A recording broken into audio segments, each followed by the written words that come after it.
दंडोत्तर ज्यावेळेस जीवाला मनुष्य देहाची प्राप्ती होते त्यावेळेस तो संत आणि असंत कर्म करत असतो. संत कर्म केले तर त्याला संत कर्माची फळे भोगायला मिळतात. असंत कर्म केले तर नरकादी प्राप्ती होते आणि त्याला दुःख भोगावे लागतात. संत देवतेची संत कर्मे म्हणजे स्थूळ विद्या, शिल्पविद्या. परमेश्वराची संत कर्मे म्हणजे ज्ञान आणि प्रेम. ज्ञान आणि प्रेमानं परमेश्वर निश्चितच प्राप्त होतो. परंतु देवतेची संत कर्मे आहे शिल्प आणि स्थूळ, त्यामुळं परमेश्वराची प्राप्ती न होता देवतेची प्राप्ती होते. परंतु जो माणूस तशी देवतेच्या विद्येची म्हणजे देवतेची संत कर्मे असंत कर्मे करतो त्यावेळेस त्याला अशी बुद्धी उपजते की परमेश्वर मला यानं प्राप्त होईल असं अशी बुद्धी उपजते. परंतु त्यानं काही परमेश्वर प्राप्त होत नाही. तर परमेश्वराचे म्हणितल्याच परमेश्वर प्राप्त होतो.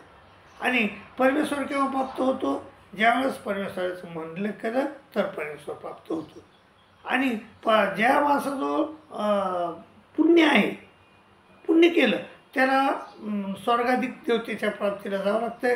ज्यानं पाप केलं त्याला नरकाधिक देवतेची प्राप्ती होत असते. परमेश्वर प्राप्त होत नाही. पुण्याला बी परमेश्वर प्राप्त होत नाही आणि पापानेही परमेश्वर प्राप्त होत नाही. म्हणून श्रीकृष्ण महाराज गीतेमध्ये म्हणतात अर्जुना येशाम त्वंतगतम पापम जनानाम पुण्यकर्मणाम ते द्वंद्वमोहने होता भजनते माम होता. ज्याची पुण्य बी नष्ट झाली, पाप बी नष्ट झाली असा शुद्ध झालेला माणूस, केवळ झालेला माणूस माझ्याकडे येतो. कारण श्रीकृष्ण सर्वज्ञ श्री चक्रधर स्वामी महाराजांनी देखील सांगितले साध्याचे अप्राप्ती साधन निवडते.